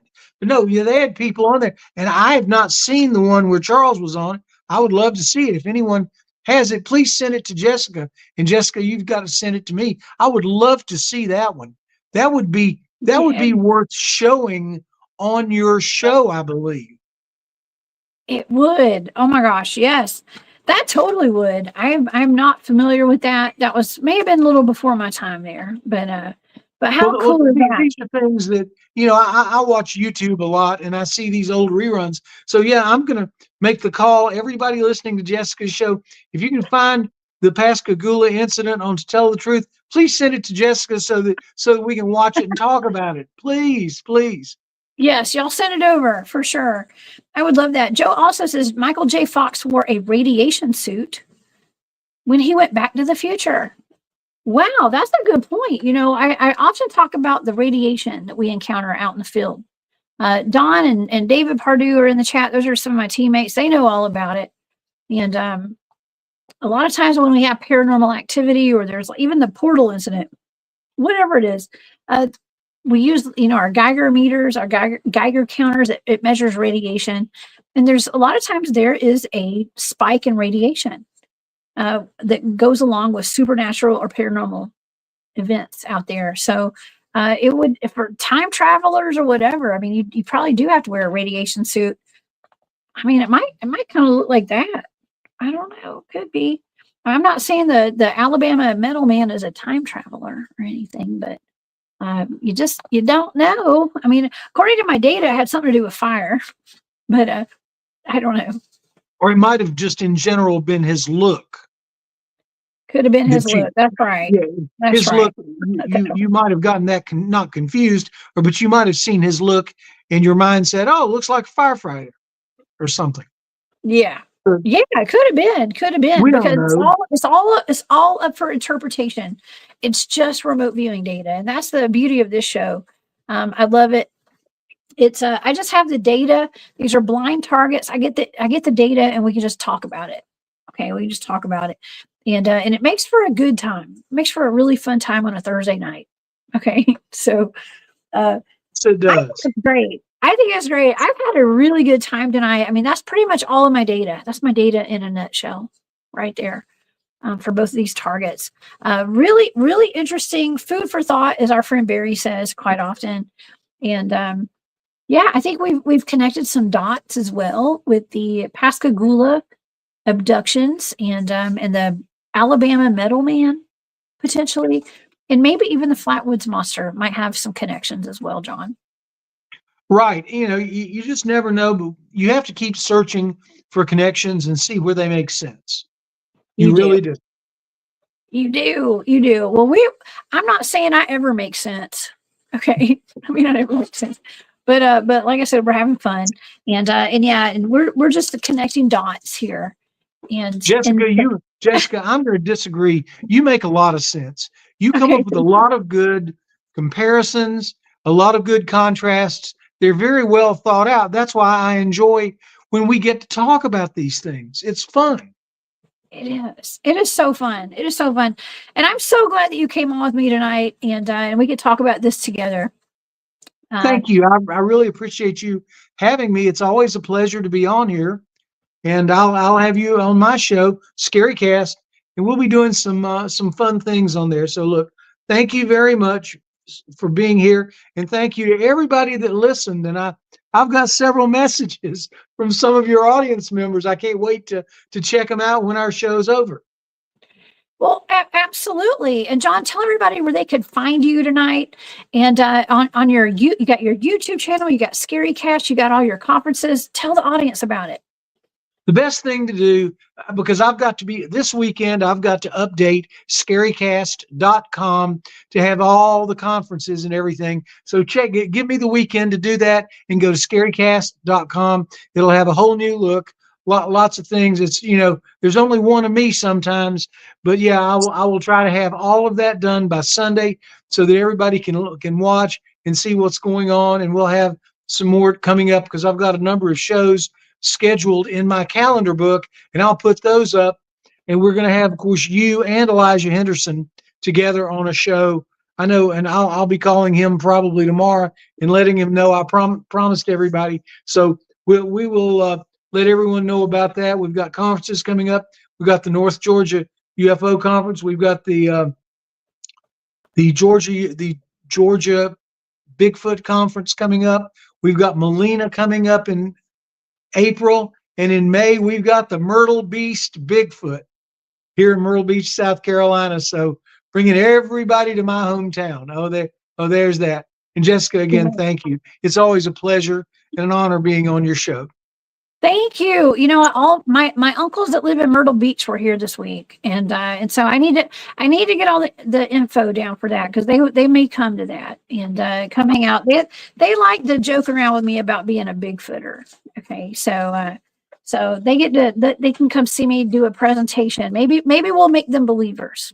Maybe. Okay. We'll do our best. Okay. Yeah. That'd be awesome. Yeah. So you guys, please come hang out with us at some of these conferences. And we're going to be in Blue Ridge in a couple of weeks for the Our UFOs Real. I can't talk tonight. I don't know what's wrong with me. Conference. It's going to be, it starts at 11 a.m. that day. And I'll be there for that. And the Georgia Bigfoot Conference. And I forgot to put the Molina Bigfoot Festival down there on the ticker. That's coming up too. In April. That is April 19th.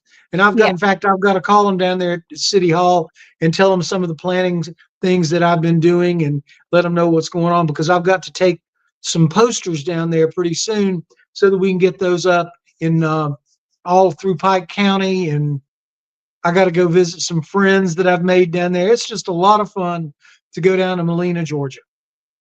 It's always fun. It's always fun hanging out with all these people. So you guys, y'all come hang out with us in person if you can, if you're in any of these events.